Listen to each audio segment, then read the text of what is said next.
Good morning student, welcome to EduFly JEE NEET। मेरे प्यारे बच्चों, सुपर पोजिशन ऑफ वेव का सेकंड पार्ट लेके आया हूँ। अगर आप MSCET की तैयारी कर रहे हैं तो इस चैनल पे आपको PYQ previous year MSCET daily content डाल रहा हूँ, चैप्टर वाइज सोल्यूशन। तो आपके लिए अच्छा चैनल होगा। आप जा कर के प्लेलिस्ट में MSCET के चैप्टर वाइज सोल्यूशन देख सकते हैं। पूरा कंप्लीट 1-1.5 महीने का टारगेट है अपना कि कंप्लीट कर ले जाऊं, ठीक है। मतलब एग्ज़ाम के 20 दिन पहले तक ये पूरा कंटेंट चला जाएगा, इस बात की गारंटी है। तो हम उसी सीरीज में सुपर पोजिशन ऑफ वेव की सेकंड सीरीज अब हम बात कर रहे हैं। तो यहाँ पे कह रहा है क्वेश्चन 2009 में आया हुआ है। क्या कह रहा है? If you setup a second overtone on the string fixed at both the end. यहाँ पे एक बात बता दिया, fixed at both the end, और ये भी बता दिया पूछ रहा है how many node and anti node are setup. कितने नोड होंगे, कितने एंटी नोड होंगे। तो आपको सेकंड ओवरटोन, अगर हम बात करें कि आपके पास मान लेते हैं कि स्ट्रिंग है, सपोज यहाँ पे ये दोनों एंड फिक्स्ड है, ये बताया है। तो अगर यहाँ पे दोनों एंड फिक्स्ड हैं तो ये फर्स्ट ओवरटोन होता है, इसको बोलते हैं फर्स्ट ओवरटोन। फर्स्ट ओवरटोन का मतलब कि कितने नोड कितने एंटी नोड। यहाँ पे इसको नोड बोलते हैं, इसको एंटी नोड बोलते हैं। ये तो पता है आपको, ये नोड है, ये एंटी नोड है, ये फिर वाला ये नोड है और ये एंटी नोड है और ये नोड है। तो इसको फर्स्ट ओवरटोन बोलते हैं। फर्स्ट ओवरटोन बोलें, ठीक है, या सेकंड हार्मोनिक बोलें, बात वही है। लेकिन यहाँ पे बोल रहा है सेकंड ओवरटोन। सेकंड ओवरटोन का मतलब कि यहाँ पे इस तरीके से ये सेकंड ओवरटोन है। यहाँ पे दोनों एंड फिक्स्ड हैं, ये वाला।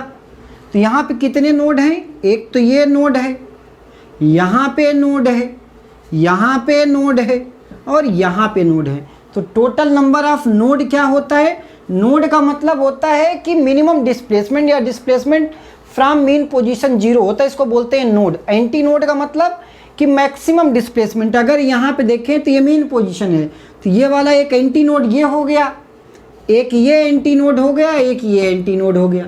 तो ये इसको बोलते हैं सेकेंड ओवरटोन। क्या बोलते हैं? Second overtone. Second overtone.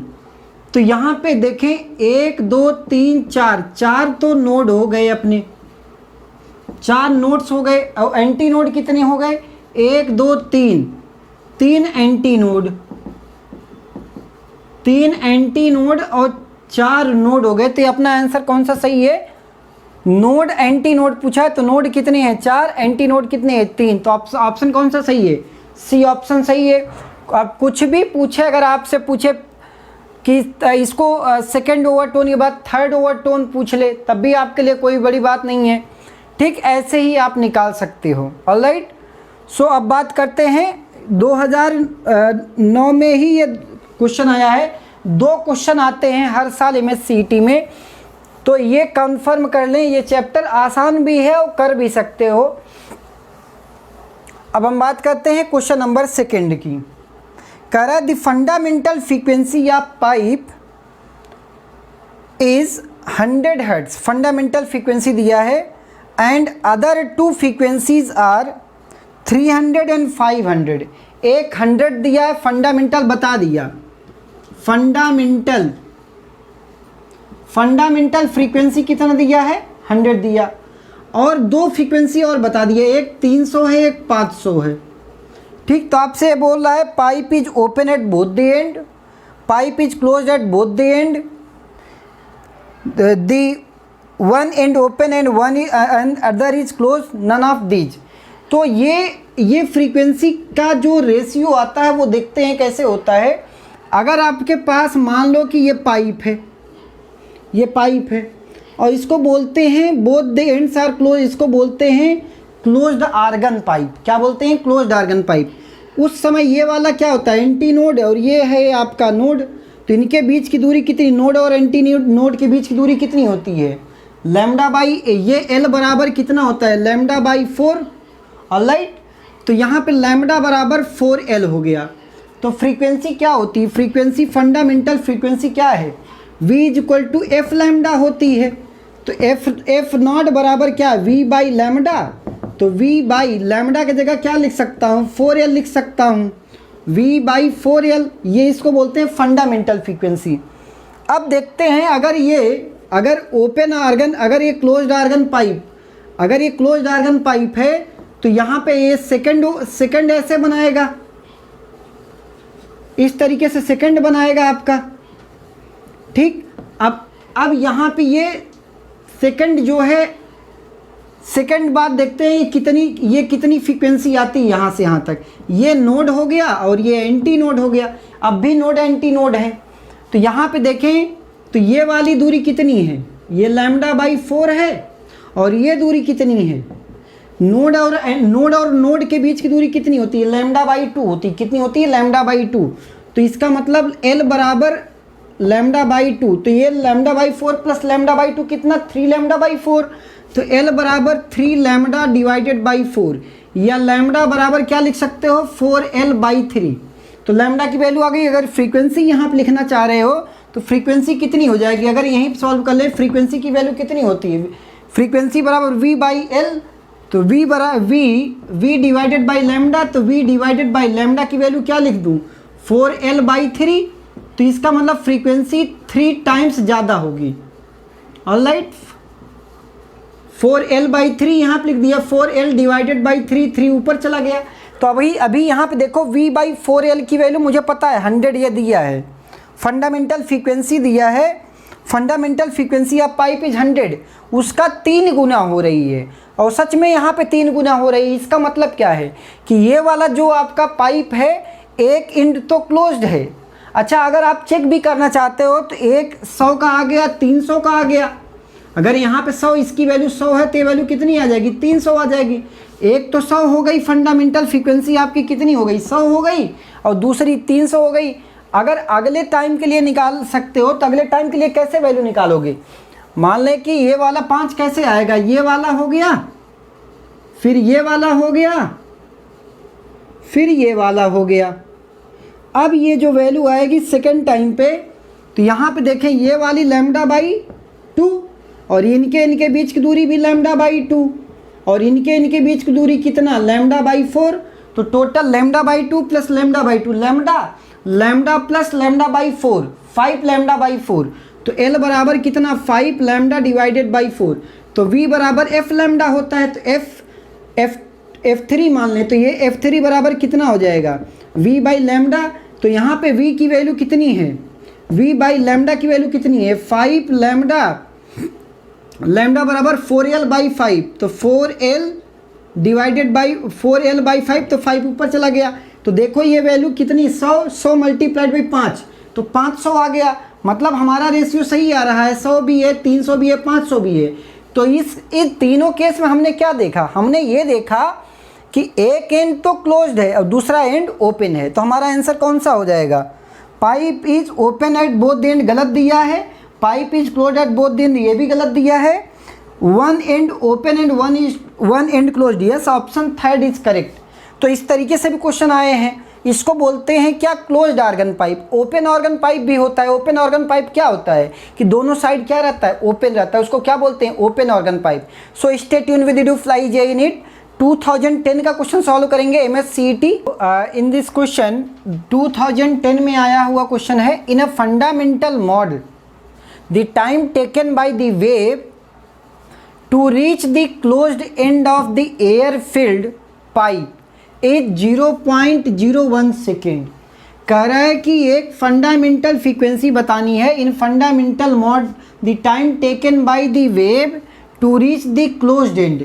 तो इसका मतलब ये कंफर्म हो गया कि ये क्लोज्ड ऑर्गन पाइप है। अगर ये क्लोज्ड ऑर्गन पाइप है, यहाँ से यहाँ तक जो आने में इसको समय लग रहा है 0.01 सेकेंड, ये दिया है क्वेश्चन में।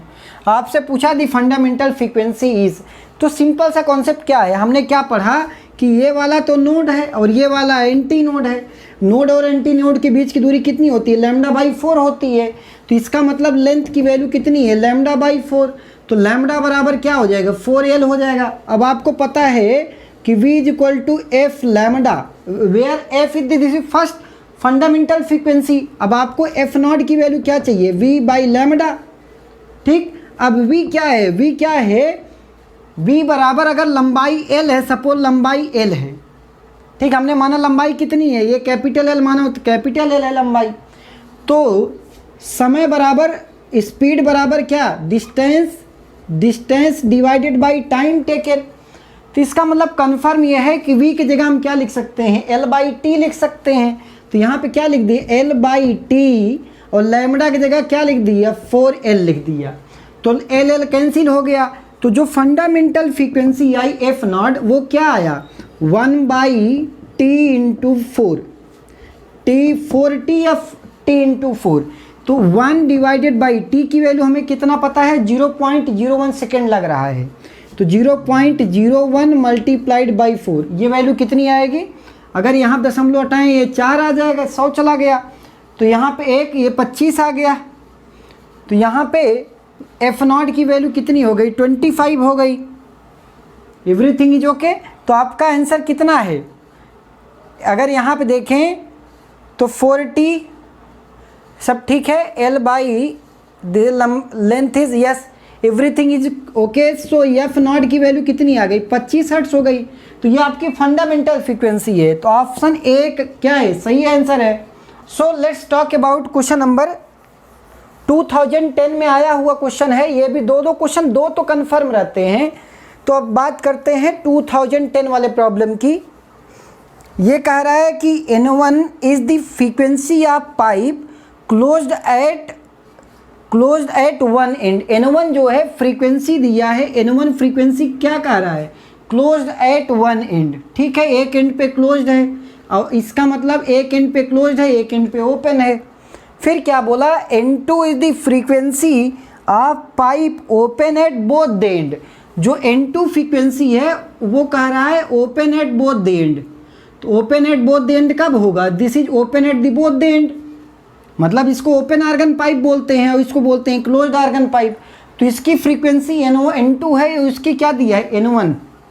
फिर आगे क्या बोला, if both the pipe are joint end to end. अगर इस पाइप को उठा के यहाँ पे ज्वाइन कर दें, एंड टू एंड ज्वाइन कर दें, यहाँ से उठाएं और इसको ज्वाइन कर दें। फिर क्या कह रहा है, the fundamental frequency is the closed pipe, the fundamental frequency of the closed pipe बन रहा है। तो रिलेशन बताना है। तो देखो यहाँ पे क्या आता है, फ्रीक्वेंसी की वैल्यू क्या आएगी, ये वैल्यू कितनी आती है, यहाँ पे ये दूरी कितनी, ये होता है नोड और ये होता है एंटी नोड। नोड है एंटी नोड के बीच की दूरी कितनी, लैम्डा बाई 4, ये तो पता है आपको। अब यहाँ पे L बराबर, L is nothing but lambda by 4, L is nothing but lambda by 4, या लैम्डा बराबर 4L लिख दिया। तो V बराबर F, यहाँ पे F फ्रीक्वेंसी F1 दिया है इंटू लैम्डा। तो F1 बराबर कितना, V बाई लैम्डा। तो V बाई लैम्डा की वैल्यू कितना, 4L। तो ये आपके पास F1 आ गया। यहाँ पे क्या होगा, यहाँ पे ये एंटी नोड है, ये वाला नोड है और ये वाला एंटी नोड है। तो इनके बीच की दूरी कितनी हो गई, ये वाला node anti node lambda by 4 और यहाँ भी नोड एंटी नोड, ये भी लैम्डा बाई 4। तो टोटल लंबाई कितनी हो गई आपके पास, अगर देखें तो लेंथ की value lambda by 4 plus lambda by 4, तो ये वैल्यू कितनी, लैम्डा बाई 2। तो एक बात बोल सकते हो, यहाँ से लैम्डा बराबर कितना, 2L हो गया।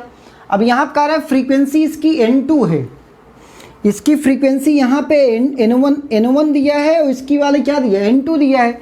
तो V बराबर N2 इंटू लैम्डा, कोई दिक्कत तो नहीं। अब यहाँ पे N2 की वैल्यू क्या बोल सकते हो, V बाई लैम्डा। तो V बाई लैम्डा की जगह क्या लिख सकता हूँ, 2L लिख सकता हूँ। तो ये वाला आपके पास N1 आ गया, ये वाला N2 आ गया, बहुत सही। अब क्या बोला, अब ये बोला कि फाइनली जब ज्वाइन किया गया, दोनों सिरों को जब ज्वाइन किया गया, मतलब अगर इसकी लंबाई सपोज L1 थी और ये वाली लंबाई L2 थी, अब इन दोनों को जोड़ दिया गया, टोटल लंबाई जो भी बनी हो L बनी होगी। लेकिन जो भी फ्रीक्वेंसी आ रही वो भी फ्रीक्वेंसी N आ रही, उसकी फ्रीक्वेंसी क्या है, N है, वो भी क्लोज्ड, वो भी क्या बोला है, closed pipe, closed organ pipe बन रही, मतलब उसकी क्लोज्ड आर्गन पाइप बन रही। तो यहाँ क्या हो जाएगा, फ्रीक्वेंसी बराबर V by L, V by L। यहाँ पे L1 माना हूँ, यहाँ पे L2 माना हूँ। ऑलराइट, तो यहाँ पे L1 कर दें, यहाँ पे L2 कर दें, ठीक। या यहाँ पे yes everything is okay, yes V by L, यहाँ पे L1 L2 कर दें, ठीक। अब चूंकि यहाँ पे L equal to L1 plus L2, हम क्या लिख सकते हैं, L equal to L1 plus L2। L की वैल्यू क्या लिख सकता हूँ वहाँ से, V by 4L, equivalent length हमने लिख दिया। L1 की जगह हम क्या लिख सकता हूँ, L1 बराबर क्या लिख दूँ, यहाँ पे V बाई 4L, N1 बराबर V बाई 4L, यस। अब L1 की जगह पे हम क्या लिख सकता हूँ, L1 बराबर V बाई, यहाँ पे अच्छा यहाँ पे L की वैल्यू क्या लिख सकता हूँ, L बराबर V बाई 4N लिख सकता हूँ, V बाई 4N। तो L की जगह V बाई 4N लिख सकता हूँ। और L1 की जगह हम क्या लिख सकते हैं यहाँ से L1 बराबर V बाई 4N1 लिख सकता हूँ। और यहाँ क्या लिख सकता हूँ, V बाई 2N2।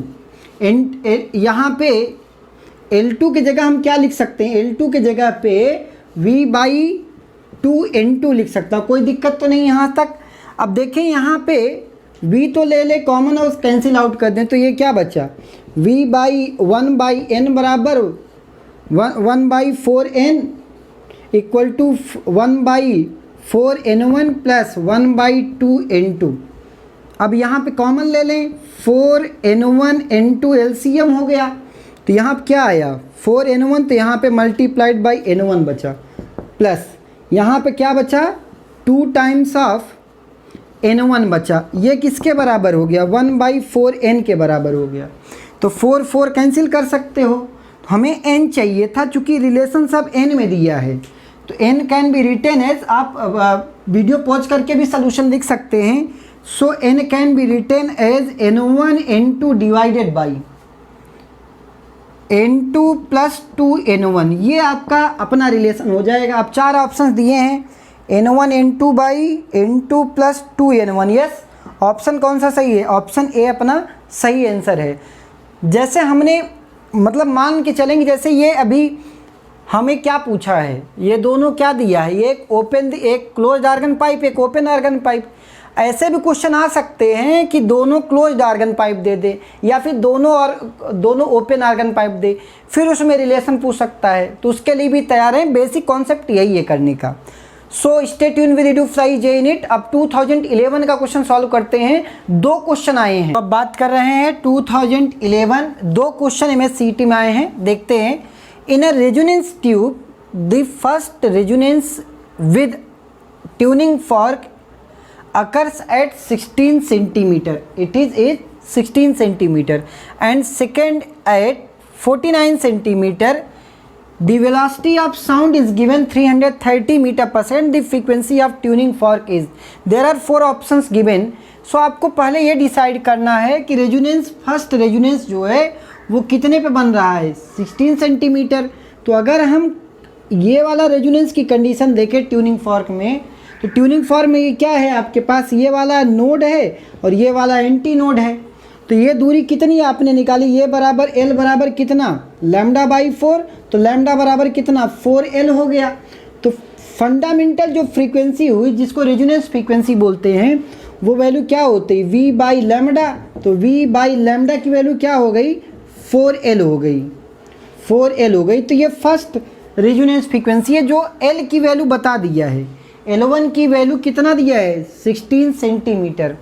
क्योंकि ये मीटर पर सेकंड में है, तो इसको सेंटीमीटर को मीटर में रख देंगे। इसका मतलब L1 की वैल्यू 0.1 सेंटीमीटर। अब जो सेकंड फ्रीक्वेंसी आ रही है वो कितने पे आ रही है, 49 सेंटीमीटर। अब सेकंड फ्रीक्वेंसी आप याद करो, ये ऑड वाला आता है, यहाँ पे V बाई 4L, अगली बात 3V बाई 4L आता है।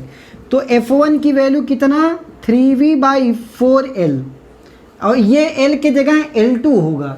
अब ये फ्रीक्वेंसी आपको जो सेकंड आ रही है, ये भी रेजोनेंस ही फ्रीक्वेंसी है, दोनों ही रेजोनेंस फ्रीक्वेंसी है। ये वैल्यू कितनी, L2 की वैल्यू दे दिया 0.49 मीटर। अगर यहाँ से देखें तो L1 और L2 की वैल्यू, ये है L1, ये क्या दिया है 11 और ये एफ नॉट ये 11 दिया है। तो यहाँ से हम क्या करेंगे कि दोनों ही रेजोनेंस फ्रीक्वेंसी बता रहा है ट्यूनिंग फॉर काका set this and second is this. तो हमें दोनों को क्या करना होगा, जस्ट सिंपल क्या करना है, वैल्यू निकालनी है कि the velocity of sound given है। दोनों के दोनों केस में चूंकि रेजोनेंस बता रहा है तो दोनों को बराबर कर देंगे। तो मतलब v/4L1 बराबर 3v/4L2। अब ये दोनों बराबर कर दे। तो अगर दोनों बराबर कर दिया तो L1 L2 की जो वैल्यू है, यहाँ से फ्रीक्वेंसी हमें चाहिए थी, क्या चाहिए थी, फ्रीक्वेंसी चाहिए थी। तो फ्रीक्वेंसी की जो वैल्यू आएगी, हमें पूछ रहा है v की वैल्यू क्या होगी, ठीक है, ऑलराइट। तो यहाँ से अब क्या करेंगे, L1 की वैल्यू निकाल लेंगे। L1 बराबर फ्रीक्वेंसी तो वही है, तो L1 की वैल्यू क्या हो जाएगी, L1 can be written as v/4f और L2 की वैल्यू कितनी यहाँ से आ जाएगी, L2 बिकम्स 3v/, ये आपके पास एफ नॉट ही है, 3v/L2 बराबर 3v/4f नॉट। अब यहाँ पे ये f है, अब L1 माइनस L2 कर लेंगे दोनों में से। तो L1 minus L2 is how much, L1 minus L2 becomes v/4f minus 3v/4f, ठीक है। L2 माइनस L1 करेंगे, सो 3v/4f यहाँ से v/4f, तो क्या आ जाएगा 2v/4f आ जाएगा, 2v/4f। तो हमें क्या चाहिए था, ये बराबर किसके, L2 माइनस L1 के। तो यहाँ पे लिख देंगे L2 माइनस L1 बराबर दैट इज़ 2v/4f, ऑलराइट। अब हमें यहाँ से L1 भी पता है, L2 भी पता है, V भी पता है, हमें क्या निकालना है, सिंपली हमें क्या निकालना है, फ्रीक्वेंसी निकालनी है। तो हम यहाँ पे निकाल सकते हैं कि F can be written as 2 1 जा 2 2 2 जा 4। So F can be written as V divided by 2 into L1 L2 minus L1, alright. अब V कितना दिया है, 330 मीटर पर सेकंड दिया है, डिवाइडेड बाई 2 इंटू L2 आपको पता है कितना 0.49 माइनस L1 कितना पता है 0.16। तो अगर इसको सॉल्व करेंगे तो you will get the value of 500। तो ये आपके पास 500 हर्ट्ज क्या हो जाएगी, ट्यूनिंग फॉर की फ्रीक्वेंसी हो जाएगी। Correct option is option A. तो ये भी एक आसान सा क्वेश्चन है। So let's talk about question number 2011 में आया हुआ है, ऑलराइट।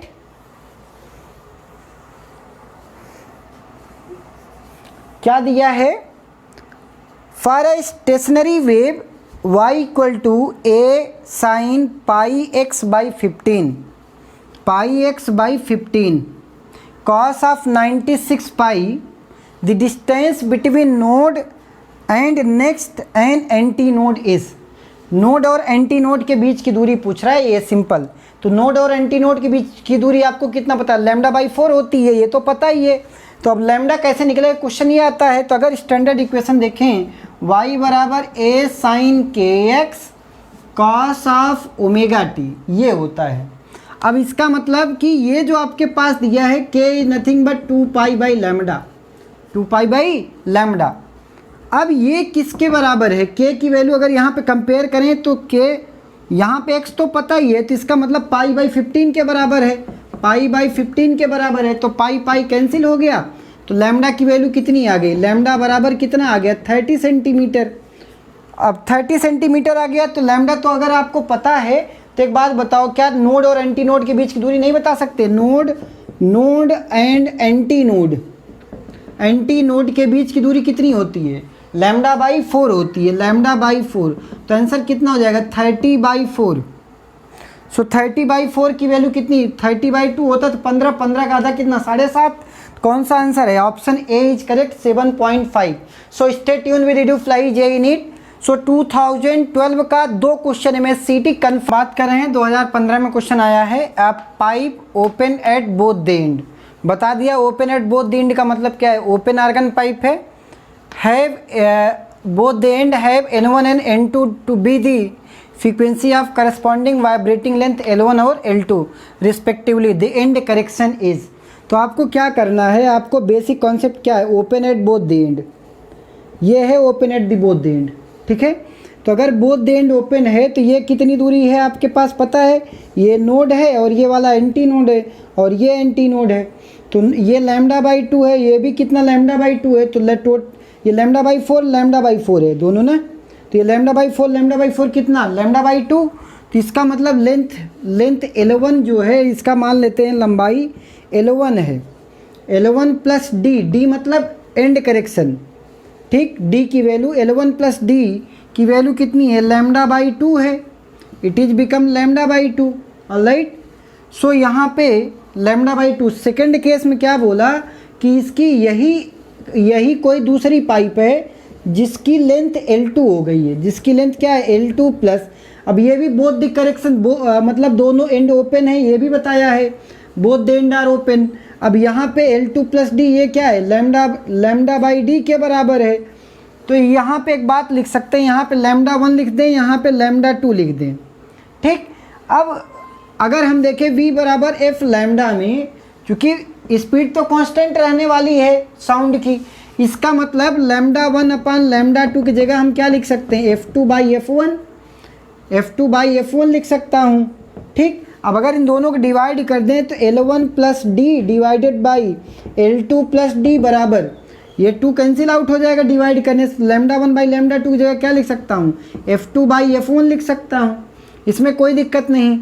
अब f2/f1 की जगह यहाँ पे N1 N2 से भी काम चला सकते हैं, N2/N1 लिख दूँ, मतलब f2/f1 की जगह पे क्या लिख सकता हूँ, N2/N1 लिख सकता हूँ।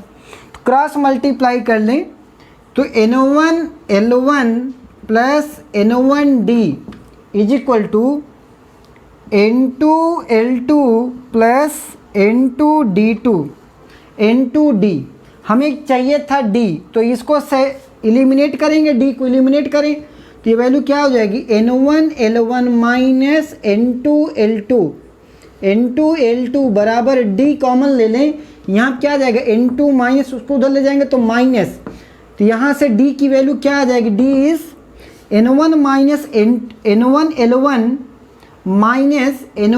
L1 minus N2 L2 divided by N2 minus N1, ये अपना सही आंसर हो जाएगा। तो 4 ऑप्शंस दिए हैं, ऐसा कोई ऑप्शन है N1 L1, एंड करेक्शन आ गया N1 L1 minus N2 L2 अपान N2 माइनस N1। अब ये कौन सा ऑप्शन है देखते हैं इसमें, तो यहाँ पे देखिए अगर माइनस साइन लगाता हूँ तो ये वाला माइनस लगाऊंगा तो ये वाला पॉजिटिव हो जाएगा और ये क्या हो जाएगा प्लस N1, ये माइनस N2। तो आपके पास कौन सा आंसर डी आ गया, ये माइनस आ जाएगा N2 L2 minus N1 L1, N2 L2 minus N1 L1 divided by N1 minus N2। तो ऑप्शन कौन सा सही है, डी जो है अपना सही ऑप्शन हो जाएगा।